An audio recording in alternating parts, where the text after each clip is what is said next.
Olá, tudo bem? Seja bem-vindo. Eu sou Reginaldo Osnildo e esse é o podcast Empreender na Cidade. É uma grata satisfação contar com a sua presença aqui, né? A gente está gravando esse episódio de forma virtual e eu tenho como convidado o Eric Gazapina, ele que entende tudo de vendas e o podcast entendeu que seria importante que você que nos acompanha também tivesse esse conhecimento sobre vendas. O desenvolvimento da cidade depende de seus cidadãos. São eles que vestem a camisa do empreendedorismo e impulsionam a economia local. Histórias de garra e muita sabedoria que você ouve agora com o programa Empreender na Cidade. Muito bom ter você conosco aqui, Eric. Tudo bem? Tudo bem, Reginaldo. Muito obrigado pelo convite. Então, Eric, antes de a gente começar a falar um pouquinho sobre vendas, eu acho que seria interessante você se apresentar um pouquinho para quem está nos ouvindo, nos acompanhando, para que as pessoas entendam, né, esse conhecimento que você tem, de que forma que você pode ajudá-las, né, com talvez dicas, com conceitos, o que a gente for conversar aqui. Bom, eu sou Eric Gazapina, eu tenho 29 anos e desses meus 29 anos, 15 são dedicados à área de vendas. Aí você vai falar assim, pô, Eric, mas é muito tempo, né? Talvez você começou com 14, 15 anos? Foi, exatamente. Tudo que eu fiz na minha vida, Regi, foi relacionado à venda. Então, eu fui acumulando esses conhecimentos, né? E aí, quando eu vi, eu parei para calcular, eu já tinha 10 anos trabalhado na área de vendas, foi onde eu comecei a entender que eu já tinha conhecimento suficiente acumulado, e as pessoas começaram, eu fiz parte da JET, né, fiz parte de 2 diretorias da JET, e estando envolvido no meio de associativismo, as pessoas vão te pedindo que você dê informação da sua área. Se permite que interromper. Para quem não sabe, o que é a JET? A JET ela é a Associação do Jovem Empreendedor de Tubarão. Onde são reunidos os empreendedores. Ela é como se fosse o braço jovem da ACIT, né? A ACIT é a Associação dos Empresários e a JET é a Associação dos Jovens Empreendedores, né? Por quê? Porque a JET entende que o empreendedor ele não é só empresário, né? Que é o meu caso. Eu sou empreendedor, mas não empresário. Você pode empreender de várias formas, né? Você pode empreender tendo o seu negócio, você pode ser um intraempreendedor, ser um empreendedor dentro da onde você trabalha, e você pode ser um empreendedor social, né, através de uma ONG, através de uma iniciativa de cunho social. Então eu comecei a participar da JET em 2017, no início do ano de 2017 ali. Logo em seguida eu peguei 2 pastas na sequência.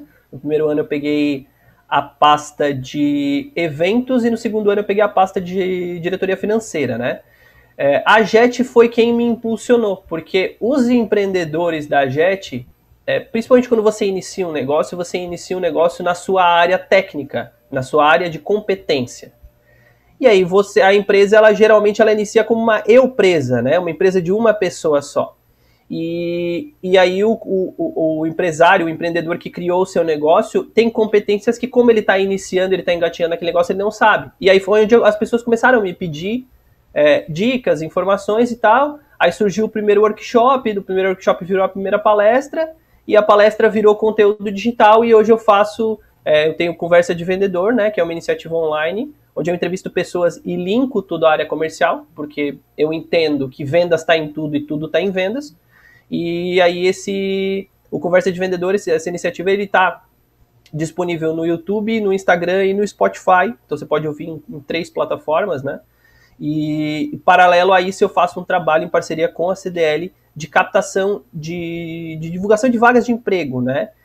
Porque eu entendo que não basta só você ensinar a pescar, você tem que também dar a varinha para a pessoa pescar. Então Legal. Não adianta eu ficar só ensinando e a pessoa não ter onde colocar em prática, principalmente quem está iniciando a sua carreira, o cara, pô, eu quero trabalhar, como é que eu vou fazer para isso? Então a CDL me deu essa possibilidade e hoje, com parceria com eles e outras pessoas que entram em contato comigo, eu acabo divulgando vagas de emprego toda segunda. Perfeito. Agora você já conhece o Eric Gazapina, né? O Eric, ele, além dessa apresentação que ele fez dentro do projeto que eu e Ronaldo Santana estamos com uma startup, ele é nosso mentor. Então, foi a partir disso que conhecemos o Eric, né, e conhecemos o projeto dele, que é o Conversa de Vendedor, e nós vamos trazer um pouquinho dessa conversa de vendedor para dentro do Empreender na Cidade. Vai ser uma conversa de comunicador com conversa de vendedor, vai ser bem legal. Eric, você mencionou a sua experiência na AGET, né? Esse empreender para além, não só do negócio, mas um empreender pessoal, um empreender do funcionário, do colaborador, aquele olhar diferente. Quando a gente pensa, por exemplo, em vendas, quem está na linha de frente geralmente é o colaborador e não tanto o dono da empresa, né? O dono da empresa tem os seus funcionários. Como que encaixaria esse empreendedorismo, né, para esse colaborador? Como que você vê para que ele pudesse vender melhor? É um estilo de comportamento? Poderia falar um pouquinho sobre isso? Eu acho que todo mundo é empreendedor e não sabe. Todo mundo é um empreendedor. Assim como todo mundo é um vendedor em potencial, eu considero que todo mundo também é um empreendedor em potencial. Por quê? A partir do momento que você pensa algo diferente do que está sendo executado, né? A partir do momento que você quebra um paradigma, a partir do momento que você sai da sua zona de conforto dentro da empresa onde você está inserido, né? Falando do empreendedorismo, você já está empreendendo. Se você parar para pensar que eu sempre fui o cara curioso, né? E o cara que nunca gostou de fazer algo simplesmente porque tá todo mundo fazendo. Eu sempre perguntava para as pessoas o porquê de fazer aquilo. Enquanto eu não descobrisse o porquê que eu estava fazendo aquilo, eu não sossegava. E eu acho que todo mundo que tá dentro de uma empresa já fez algo para mudar um cenário, já se deparou com uma questão que estava sendo que estava atrapalhando o seu desempenho dentro da empresa, ou que estava atrapalhando o desempenho da própria empresa em relação ao mercado. Quando a pessoa ela busca fazer algo diferente do que está acontecendo, quando ela quebra, quando ela rompe uma barreira, quando ela quebra um paradigma, ela já está empreendendo. Muitas vezes ela sabe disso. Perfeito. A sua parte final da fala, ela travou um pouco. Você falava que ela muitas vezes não sabe disso, mas quando ela quebra um paradigma, ela acaba empreendendo. Seria nesse sentido? Eu não entendi bem. Isso. Quando ela rompe uma barreira, quando ela faz algo diferente do senso comum, ela está já empreendendo sem saber, mas ela já está empreendendo. Tá, se a gente vê esse posicionamento, né, de romper barreiras, de quebrar paradigmas, né? Para quem não sabe, paradigma é aquele conceito pré-estabelecido, né? Então, quando você quebra um paradigma, vamos pensar no caso do vendedor. Você é um vendedor e aí você apenas faz o seu trabalho. Você está dentro de um paradigma que é o trabalho de um vendedor. Quando você vai além de fazer esse trabalho, você leva uma comunicação mais afetiva, você traz uma pós-venda para dentro do seu serviço, digamos assim, o Eric pode me corrigir, você está quebrando esse paradigma, você está fazendo algo diferente. Seria isso, Eric? Isso, exatamente.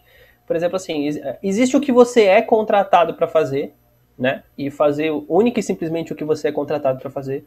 E você fazer coisas que você entende que vão melhorar o seu processo pessoal, o seu processo profissional e a empresa em si, né? Vai trazer algum bônus para a empresa de uma forma ou de outra. Um exemplo muito simples, por exemplo, eu sou vendedor de varejo. E no varejo, principalmente em mercados, tem a questão da organização do PDV, do ponto de venda, né? O meu trabalho não é esse é trabalho de promotor. Só que existem muitas lojas onde não temos promotor. Então, se eu não fizer esse trabalho e às vezes esperar pelo repositor da própria loja, muitas vezes o cara está ocupado, ele não vai conseguir repor, eu estou ali no ponto de venda. Se eu já organizar, eu ganho tempo, ele ganha tempo, o meu produto vai ficar exposto e eu vou vender muito mais por consequência disso. Por exemplo, né? Perfeito. Você trouxe um exemplo bem legal, que é o do promotor de vendas. O que o promotor faz? Ele pega o produto e coloca em locais para serem vistos dentro de um supermercado, por exemplo, né? Se você, que é vendedor, no caso, você vai frequentemente para verificar se precisam mais do produto. Se você chega nesse local e organiza para que o produto seja vendido, você aumenta a possibilidade de o seu produto ser vendido e, consequentemente, vende mais, né? É uma lógica muito bacana e que só faz sentido se você agir de forma diferente, às vezes ocupando uma outra função. Teria um outro exemplo para a gente poder trazer para quem está nos acompanhando ou não?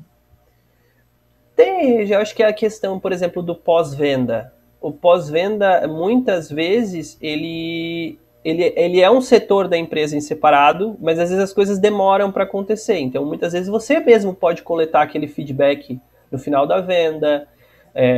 Você pode indicar o trabalho do teu cliente para uma pessoa que está precisando daquele serviço, porque ele vai vender o produto dele para a pessoa que está precisando, consecutivamente ele vai comprar mais de você.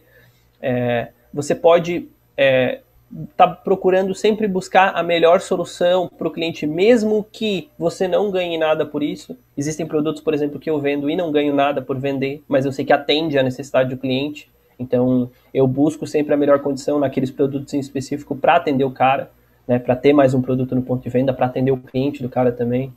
Acho que a gente pode sentar aqui e fazer milhares de coisas assim, mas, por exemplo, é você resolver um problema logístico que o cliente teve, é você, às vezes, buscar resolver um problema de um boleto do cara que não chegou. Acho que tudo que você faz fora da sua zona de conforto, né, da sua zona de atuação, acho que está dentro do empreendedorismo.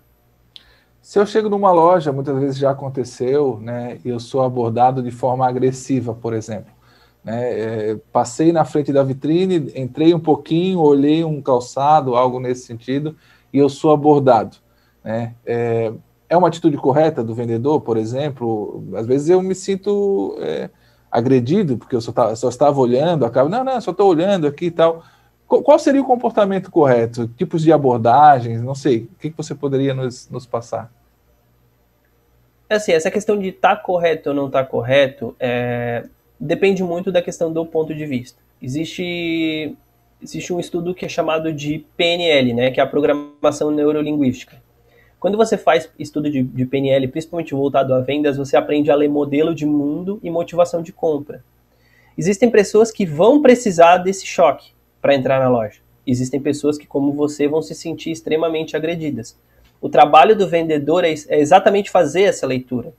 Né? Então, o vendedor ele tem que saber falar pausadamente com o cara que está falando pausadamente com ele, e ele tem que saber falar mais rápido com o cara que está falando mais rápido com ele. Ao mesmo passo que existem clientes que gostam de ouvir e não de falar. Se você perceber que o cliente está de costa e está conversando com você, ele está ouvindo tudo que você está falando. Então, você pode mostrar 1000 coisas para ele. Ele está preocupado no que ele está ouvindo, não no que ele está falando, no que você está mostrando para ele. Né? E aí, os modelos de mundo eles são caracterizados por 3, né? São o visual, o auditivo e o sinestésico. Né? O visual é geralmente a pessoa mais expansiva, sou eu, a pessoa que fala mais, né, que se expressa mais por gestos, a pessoa mais expansiva. O auditivo é essa pessoa que ela é captada pelo áudio, né? É o cara que presta muito mais atenção no que você fala do que efetivamente no que você faz. E o sinestésico é o cara que tem a questão da emoção muito aflorada. Então, é o cara que geralmente você, para conseguir atendê-lo bem, você vai ter que entender muito mais da vida dele, né? Você vai ter que ser muito mais, entre aspas, amigo dele para você conseguir atender ele de maneira correta. E aí existe uma questão muito importante nisso, que além dos modelos de mundo, a gente tem as motivações de compra. Né? Existem várias, mas eu posso citar aqui, por exemplo, evitar perda, evitar dor, obter lucro, sentir prazer, aprovação social. A motivação de compra é o que faz o cara estar ali. Né? E aí, isso com algumas perguntas simples você pode descobrir, mas eu não vou entrar muito a fundo porque é uma questão mais complexa, sugiro que as pessoas leiam sobre, é muito importante para o vendedor. Mas quando o cliente, por exemplo, ele não foi captado dentro do modelo de mundo dele, da bolinha que ele está, entre aspas, da questão de persuasão, ele vai se sentir invadido. Então, geralmente é naquele caso onde o cara acha que ele não foi bem atendido. Né? Existem clientes que você precisa ser mais seco e mais duro, por exemplo, com eles. Que é o cara que quer isso, ele quer se sentir desafiado de uma forma ou de outra. Existem essas, eu não sou muito adepto, já fiz bastante, mas hoje em dia não faço mais. É você desafiar o cara para... Seria o mais prático? Vou lá para comprar o tênis e deu, não me ofereça camisa, não me ofereça calça, seria nesse sentido? Não, é o contrário, é o cara que precisa ser desafiado para mostrar que ele pode para comprar. Entendi. Entendeu? existem as técnicas de você fazer isso. Eu não sou adepto porque é desconfortável. Geralmente essa venda traz muita dor de cabeça depois que o cara compra por emoção. E porque ele quer te mostrar que ele pode, mas lá na frente ele descobriu que ele nem precisava daquilo e ele vai querer devolver, por exemplo. Então, quando o cara não foi atingido dentro do modelo de mundo dele, ele vai se sentir agredido. Se o cara é auditivo e você chegar falando muito alto demais ou com muito gestual, o cara talvez nem te dê muita atenção, vire as costas e vai embora sem olhar nada. Mesmo que ele quisesse muito comprar. Em vendas a gente tem uma máxima que diz que se o cara entrou na loja, algum interesse ele tem. E o teu papel é descobrir qual o interesse dele. Perfeito. Você transformar o interesse dele numa venda. Tá, aquela ideia de que o cliente sempre tem razão. É papo furado? Então, eu vou te falar que uma das primeiras entrevistas que eu fiz para o Conversa de Vendedor, eu conversei com um advogado, e essa foi a primeira pergunta que eu fiz para ele. Ele falou para mim que depende. Né? E na minha cabeça assim, eu sempre busco o certo. Se eu sei que o cliente não tem razão, o cliente não tem razão. E eu acho que isso é uma maneira de você fugir do problema. Você não tenta resolver ele, você dá razão para o cliente e o cara vai ficar sempre mal acostumado. Ele sempre vai achar que ele tem razão e muitas vezes ele vai ganhar vantagens que ele não deveria ganhar. Então eu particularmente sou contra. Eu acho que a gente tem que trabalhar pelo certo. Você fazer, quando é a razão do cliente, que ir lá e falar para ele, nós erramos, a empresa errou, eu, vendedor, errei, a logística errou, quem errou, né, assuma a bronca, enfim, né, mas quando o cliente não tem razão, você tem que colocar ele no lugar dele de que ele não tem razão, explicar e ser muito enfático nessa questão, até para que o cara não ache que ele tem um direito que ele não tem, por exemplo. Perfeito. Você trouxe o exemplo do primeiro entrevistado. Outra entrevista que você fez para o Conversa de Vendedor que tenha te chamado a atenção, que seja legal compartilhar, até para as pessoas que estão acompanhando aqui, possam depois buscar lá no Spotify, no YouTube e ver a entrevista na íntegra. Assim, Regi, eu sempre busco entregar tudo que eu tenho vontade de aprender. Né? E aí a gente pode citar diversas entrevistas, por exemplo, eu entrevistei o Thiago Linhares, né, que é advogado, e a gente falou sobre direito do consumidor e desmistificamos algumas coisas, né? Por exemplo, direitos que o cliente acha que ele tem e não é verdade, né? Ou coisas que as empresas implicam para os clientes que os clientes não sabem que não precisa ser cobrado deles, por exemplo, várias outras questões. Ontem, né? Eu não sei quando que aqui vai pro ar, mas essa semana agora, hoje é dia 6 de janeiro, ontem, dia 5, foi pro ar a entrevista que eu fiz com o Leandro Benincá. O Leandro Benincá, ele é educador financeiro, e a gente falou sobre grana. Eric, por que falar de grana? Legal. Para que falar de grana com o vendedor? Agora, principalmente falando de empreendedores. Se você não gerir a sua grana, você não vai para frente. Você sempre vai achar que você ganha pouco se você não administra bem o que você tem. Então, até para gerar uma saída uma saída da zona de conforto, né, para mexer um pouquinho a bundinha da cadeira, que eu resolvo fazer esses papos um pouquinho diferentes do comum. Mas, por exemplo, eu já entrevistei a Ana Durante, que é especialista em marketing. A gente falou sobre marketing, a gente falou sobre chatbot, né, que são aqueles robozinhos de autorresposta. Perfeito. A gente falou sobre redes sociais. Eu já conversei com o Marcelo Rodrigues, por exemplo, e a gente falou sobre... O Marcelo Rodrigues é o diretor da planta de tubarão da Hidro, né, que é a antiga Alcoa. A gente conversou com ele sobre como é que funciona a trilha de carreira dentro de uma empresa, quais são os objetivos que a empresa cobra do colaborador, como ela se relaciona com o mercado. Então eu acho que fica difícil assim eu citar, porque eu acho que eu sempre vou esquecer alguém, é meio chato isso, né? Mas eu acho que se for lá, fazendo jabá, mas youtube.com/ericgazapina, você vai encontrar, tem 8 episódios no ar, 8 conversas, né, que eu já fiz. Eu já entrevistei o Rafael Silvério, que é o presidente da CTL, eu já entrevistei o Giovanni Bernardo, que é o nosso secretário de Desenvolvimento Econômico, falamos sobre inovação, perspectivas para esse ano agora. Eu tenho algumas entrevistas ainda que eu já fiz, mas que estão para ir para o ar. Eu falei com a Carolina Winkler, da Winkler Consultoria, falamos sobre gestão do tempo, que é um tema que ela aborda de maneira muito legal. Tá para ir para o ar também a conversa que eu fiz com a Juliana Luque, consultora de imagem e estilo. A gente falou sobre apresentação pessoal. Eu conversei com a Daphne Rodrigues sobre o fato de o vendedor, às vezes, começar o mês bem e terminar no final do mês perdendo força e não atingindo os resultados. Enfim, tem bastante coisa ainda para ir para o ar, mas eu ainda tenho muitos ambientes a explorar. Eu acho que vendas, como eu falei lá no começo, vendas está em tudo e tudo está em vendas. Você falou de um entrevistado aí que eu achei o tema muito interessante, que é a questão do crescimento dentro de uma empresa, né? Antigamente a pessoa trabalhava 30, 40 anos, a vida inteira dentro de uma empresa. Hoje, né, por questões de tecnologia, por questões de... A própria sociedade está mudando, as pessoas acabam trabalhando 1, 2 anos, 3 anos e migram de empresa para empresa ou acabam montando o seu próprio negócio. Isso está muito voltado para facilidades que permitem o empreendedorismo? Como é que você vê isso?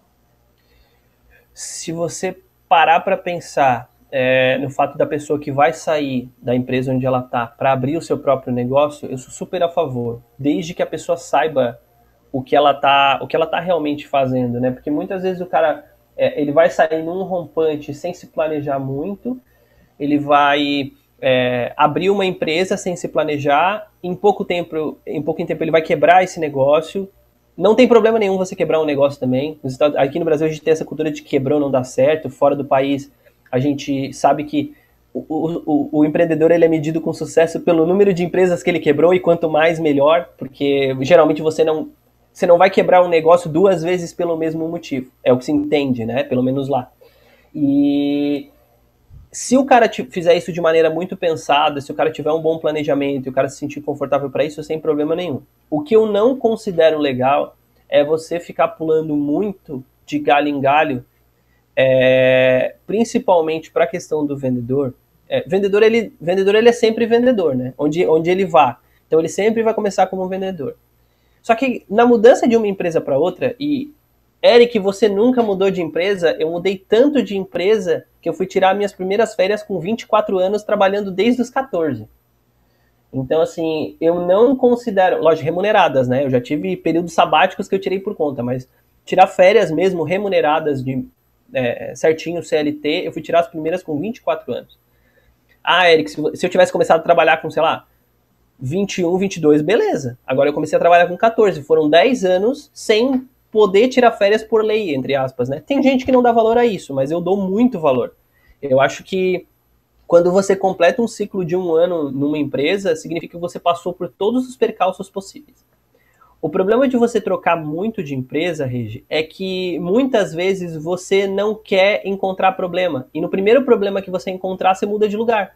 Aí o que vai acontecer? Você vai começar um ciclo novo, com problemas novos, com situações novas em outro lugar, muitas vezes sem férias, né? E lá no final, você vai acabar encontrando um problema muitas vezes muito parecido com o que você já vivia. Eu costumo entender a vida como uma escada. E sempre que você não está preparado para subir um próximo degrau, você vai ficar rodando naquele mesmo. Ou seja, você vai encontrar as mesmas situações, você vai ter os mesmos problemas. E a idade, né? Não que eu tenha muito, mas como eu comecei a trabalhar desde cedo, algumas coisas eu fui aprendendo. Por exemplo, aprender a esperar. Eu já perdi muitas oportunidades por não esperar. Eu deixei de gerenciar uma loja aos 19 anos porque eu não quis esperar. E porque eu recebi uma proposta para sair e ganhar teoricamente mais, numa empresa para a qual eu saí.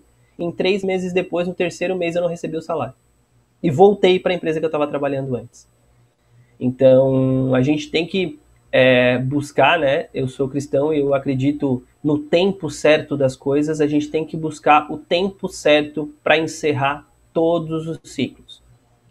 Eu entendo que nunca vai se fechar uma porta se pelo menos uma janelinha não estiver aberta. Então, a gente está muito imediatista com o passar do tempo. E o exemplo do Marcelo é muito legal, porque o Marcelo trabalha na Hydro, na Hydro há mais tempo que eu tenho de vida. Né? Eu entrevistei ele. Ele tem, se não me engano, são 32 ou 33 anos de Hydro. É o único emprego dele. Ele começou lá como estagiário e hoje ele é diretor. Ele já foi diretor da planta de Tubarão, mas hoje ele é diretor nacional de marketing e vendas, né?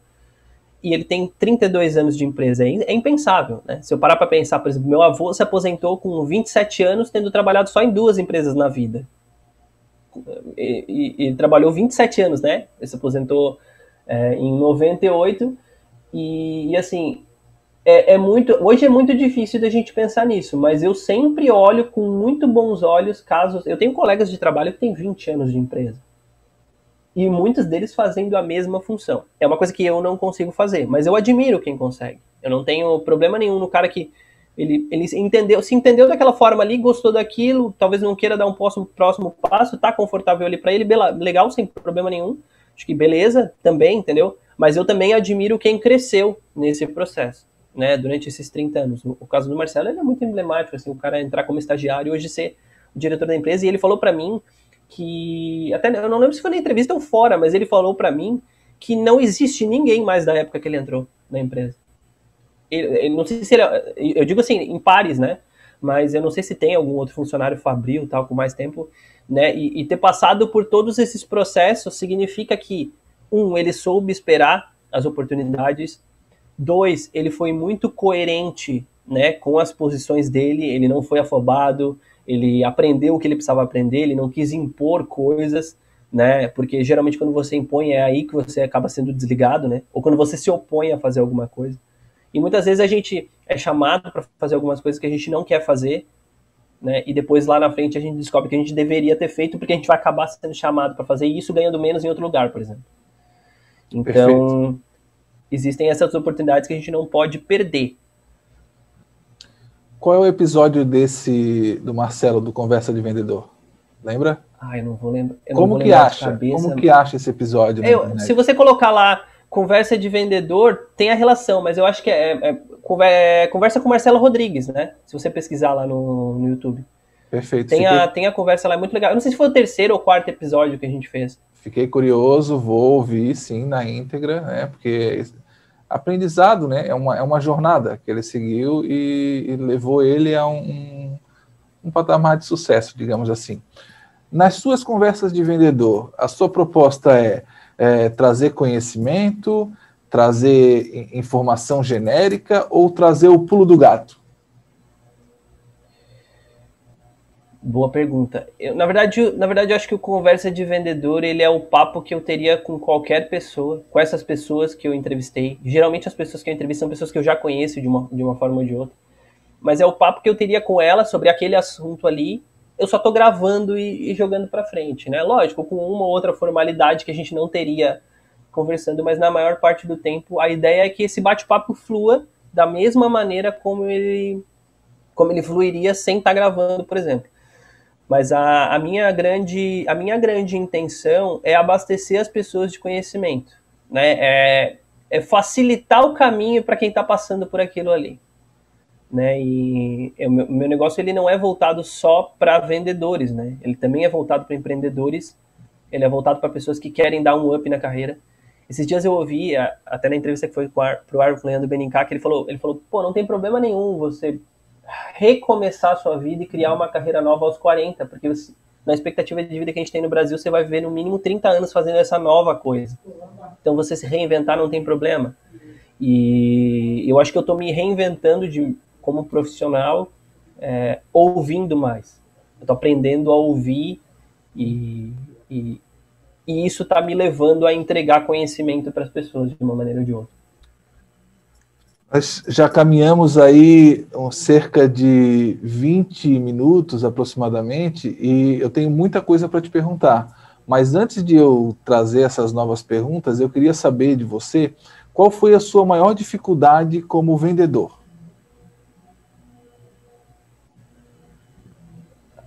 Aprender a contornar não. Contornar não? É. Mas dizem que o vendedor já chega na conversa com não, já tem o não. A conversa do vendedor, ela sempre começa com não, Rich. Mas o bom vendedor é o cara que vende pro cara o que o cara não pediu. Se eu entrar no ponto de venda, na loja do cliente, qualquer que seja o lugar, e o pedido do cara é item A, item B, item C, uma caixa de cada, e toda semana eu for lá e o pedido sempre for item A, item B, item C, uma caixa de cada, eu não fiz nada. Eu não estou fazendo nada, eu estou só pegando pedido. O meu trabalho começa a partir do item D, a partir de 2 ou 3 caixas a mais do item A, do item B. né, num compilado de itens que ele não comprava, no encarte que a gente faz, numa oferta em questão de volume. O meu trabalho é sempre fazer o que o cliente não me pediu. E aí é para isso que eu sou treinado, é para isso que eu busco conhecimento. Acho que a maior dificuldade é você mostrar para o cara que o cara pode confiar em você. Porque a grande questão, o grande paradigma, o conversa de vendedor tem esse nome, porque conversa de vendedor geralmente é papo furado. É para enrolar alguém. E eu sou um dos caras que bate muito forte na cultura de que a gente não precisa mentir para vender. É isso que tornou a nossa profissão tão vulgarizada. Então, se a gente parar de mentir para vender, que a gente não precisa fazer isso, se você olhar a fundo, você não precisa fazer isso. É muito mais legal você vender falando a verdade. E talvez eu poderia estar muito, muito rico contando algumas mentiras, mas eu acho que se esse dinheiro é contando mentira, ele não é meu. Eu vou ser cobrado por isso em algum momento. E eu acho que quando você vende falando a verdade, você ouve muito, mas não. Porque eu posso muito bem contar uma história para o cara muito bonita. Só que a minha intenção como vendedor eu penso da seguinte forma, é trazer a verdade pro cara de uma forma ou de outra, mas eu penso assim, se aquele fator é crucial para fechar a venda, eu falo. Entendeu?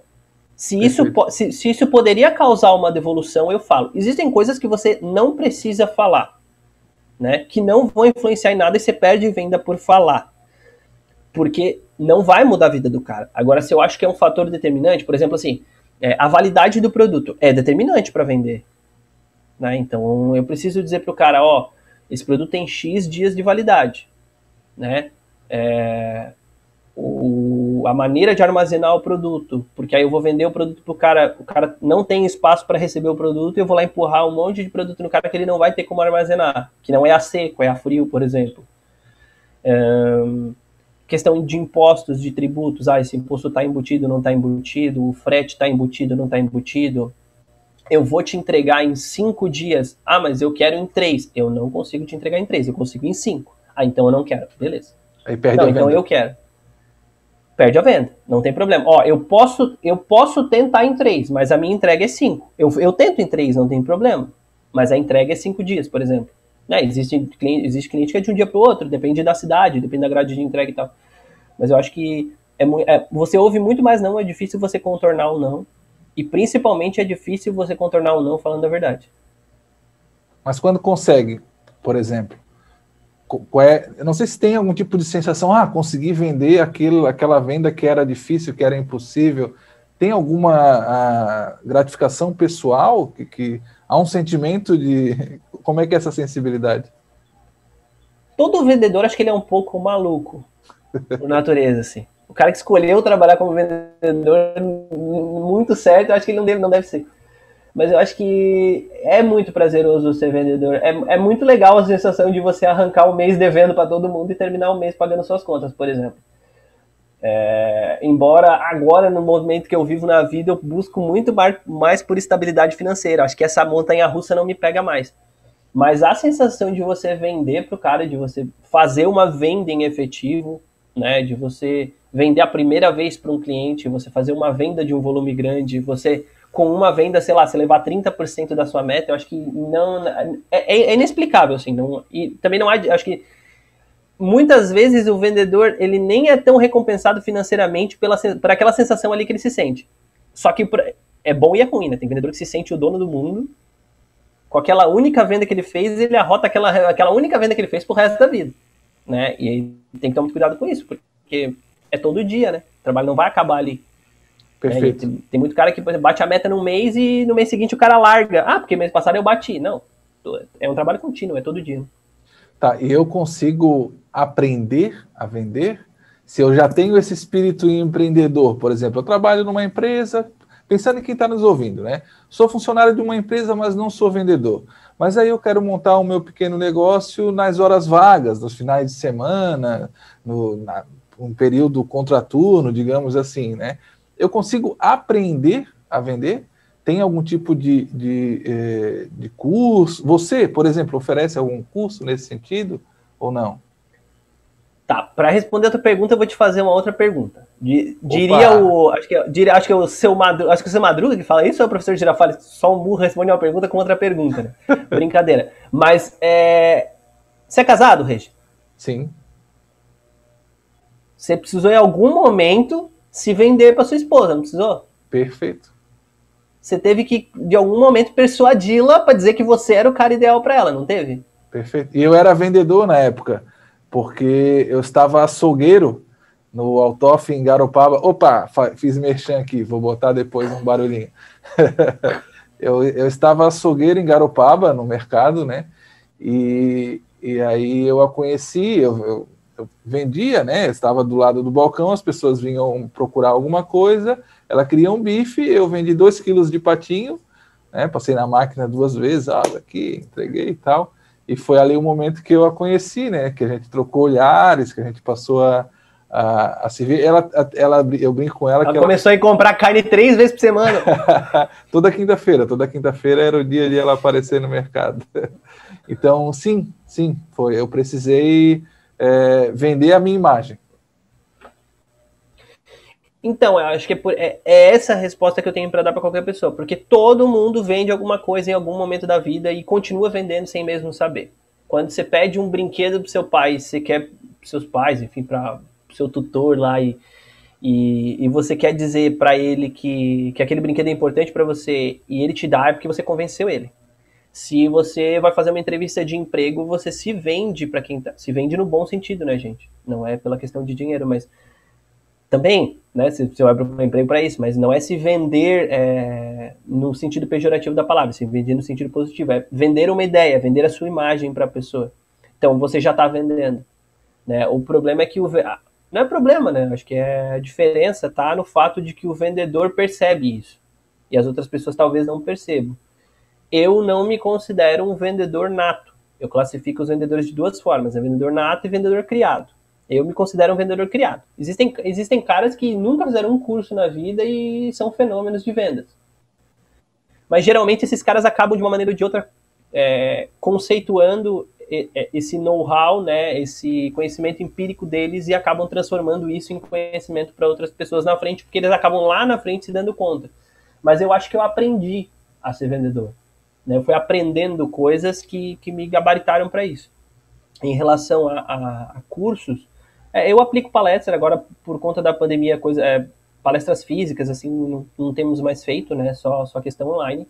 Mas a ideia é eu transformar meu trabalho em consultoria em gestão profissional de vendas. Né? Hoje eu sou CLT ainda, porque eu tenho alguns objetivos profissionais que a CLT está implícita nisso.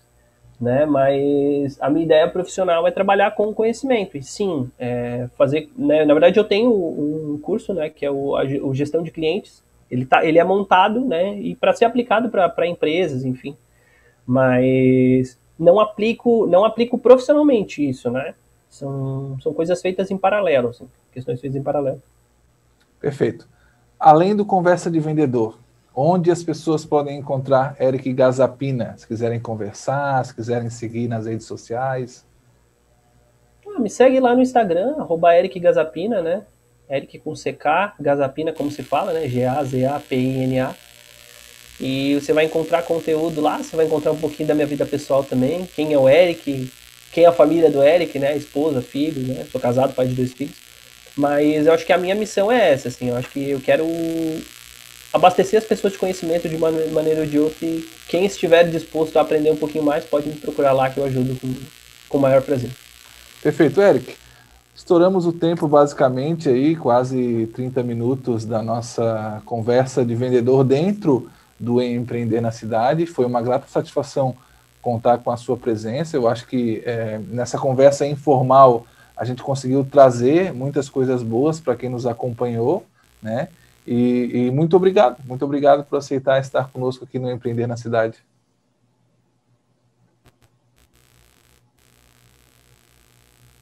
Parabéns pela iniciativa, né? A gente ouve cada vez mais falar sobre empreendedorismo, né? E eu acho que toda fonte de conhecimento é um podcast, seja ela no Instagram, seja ela um livro, um programa de TV, enfim. A gente não tem isso na base nossa de conhecimento, colocando isso agora. Mas o empreendedorismo, ele é do brasileiro, o brasileiro nasce empreendedor, né? O brasileiro, eu acho que o Brasil é o país um dos mais empreendedores. Só que a diferença é que o brasileiro é pouco reconhecido por empreender. Então, parabéns pela iniciativa. Muito obrigado pelo convite e parabéns pela iniciativa. Joia. Obrigado. Você ouviu o programa Empreender na Cidade, produção de Reginaldo Osnildo.